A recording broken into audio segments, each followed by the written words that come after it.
Et du coup, Louise, je voulais savoir, tes parents, comment ils ont été amenés à acheter le domaine avec les écuries? Alors, il n'y avait pas les écuries quand ils ont acheté le domaine.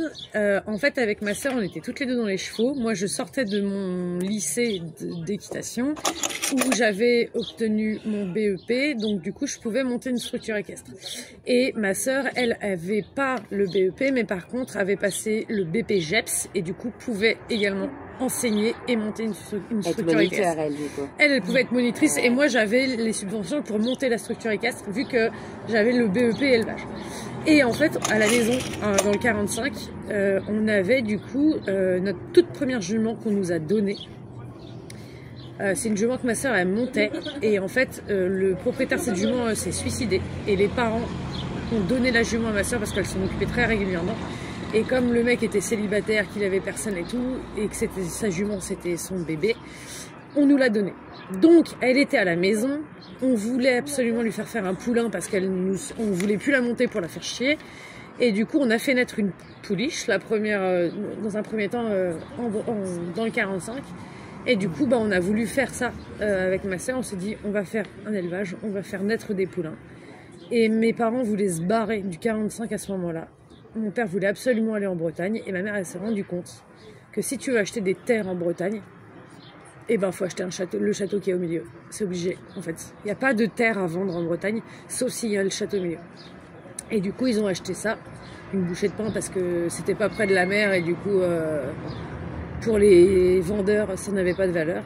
Et du coup il y avait des hectares, des dépendances, un château et on a commencé comme ça. Et à la base on avait 2 chevaux. Et du coup, t'as fini avec chevaux. Combien de chevaux Maintenant, quand t'es partie de Bretagne? Moi, quand je suis partie, il y en avait 32. En comptant les poulains, il y en avait 32. 30. Et là, ma mère m'a dit, il y en a 30 et quelques à la maison.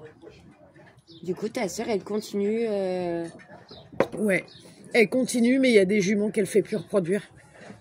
Parce qu'elles sont trop vieilles et trop... Ouais, elles sont trop vieilles et puis...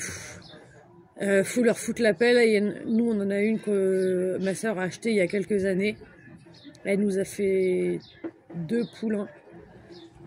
Et ça l'a fatiguée. Ouais, mais elle en avait fait déjà plein d'autres. Hein. Et c'est drôle parce que c'est une jument qu'on appelle Pi.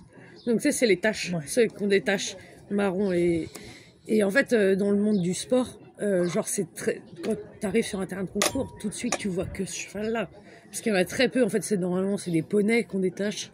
Ou c'est des chevaux américains qui ont des merdes, en tout cas pas pour faire de l'obstacle. Et elle avait toutes les qualités pour faire de l'obstacle, et en plus elle était une belle robe. Et donc le mec à qui on l'a acheté, il lui en a fait faire 5 des poulains à cette jument. Il a jamais eu un poulain Pi. À chaque fois. Vous en avez eu 2. Ah bah direct. Premier poulain, inné Pi, direct. C'était un truc de ouf. Ma sœur, elle a envoyé une photo à l'ex-propriétaire, il est dégoûté de ouf. Elle faisait que des mecs et du coup, vous les gris. Après Ouais. Dans le but d'en revendre et les très bons, ou en tout cas ceux à qui on est très attachés, on se les gardait aussi un peu. Mais bon, je peux prendre une clope avec les gens. Vas-y, prends, là, sur ma pochette. Cool, merci. Et vous faisiez du concours aussi, Louise, du coup? Ouais. Ah, d'accord. Ouais, bah c'est ça en fait. Mais après, nous, on faisait pas le concours. En fait, on est sur le circuit, on était sur le circuit jeunes chevaux. Et en fait, c'est de la valorisation de poulains et c'est là où tu vois tous les éleveurs et tous les professionnels. Tous les professionnels qui achètent des chevaux, ils vont que sur le circuit jeunes chevaux, c'est un truc de ouf. Et en Bretagne, en étant quand même pas très loin de la Normandie, c'est là où il y a tous les meilleurs chevaux. Ah ouais? Ouais. Et pourquoi?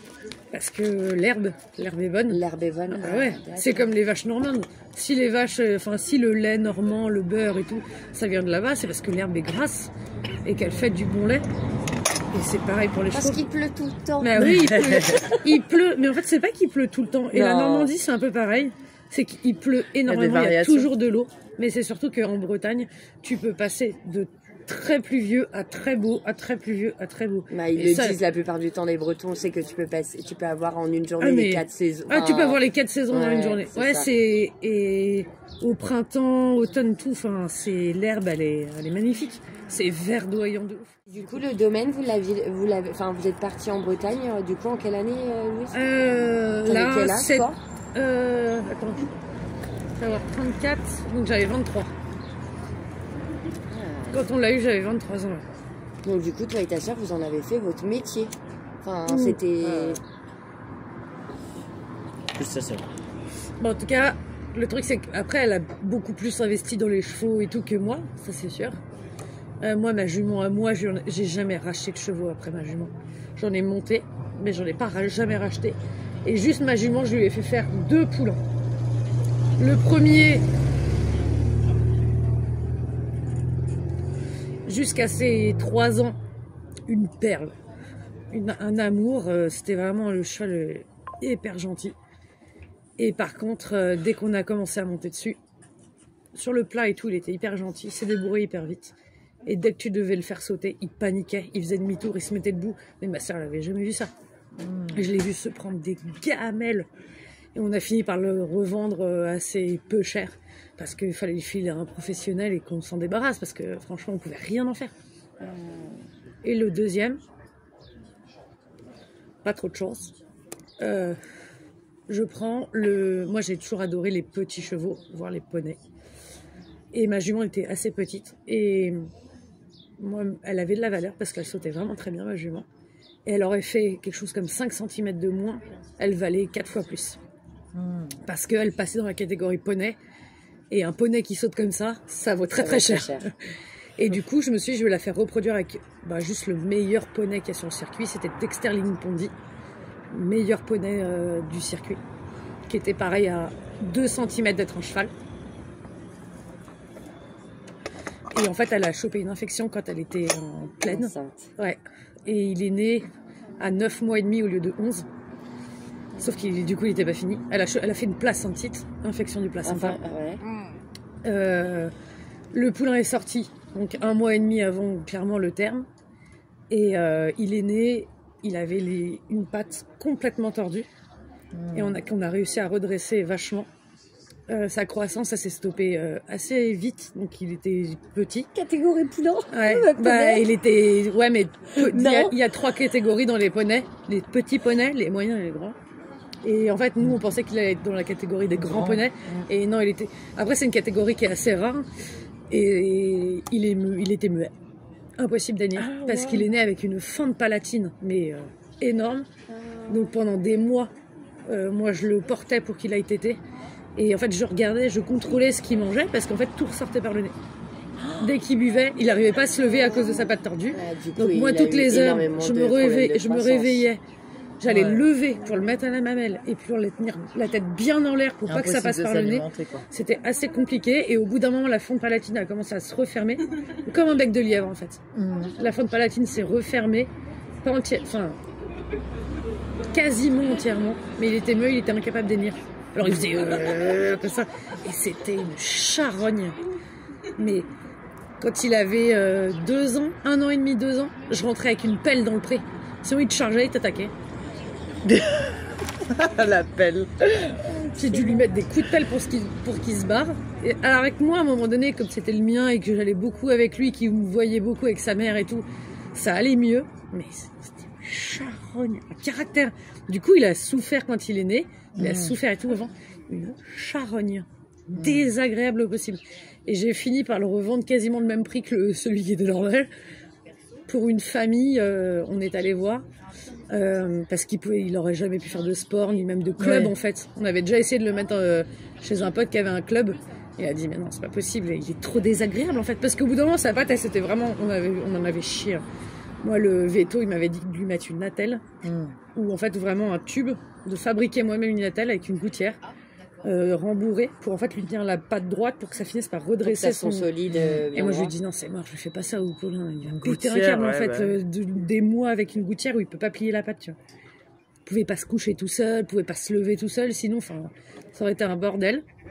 Donc souvent je lui attrapais la patte, je la tendais, je la mettais droite et je lui faisais des massages pour en fait détendre les muscles et les ligaments surtout. Et en fait ça s'était remis droit, c'était pas mal. Et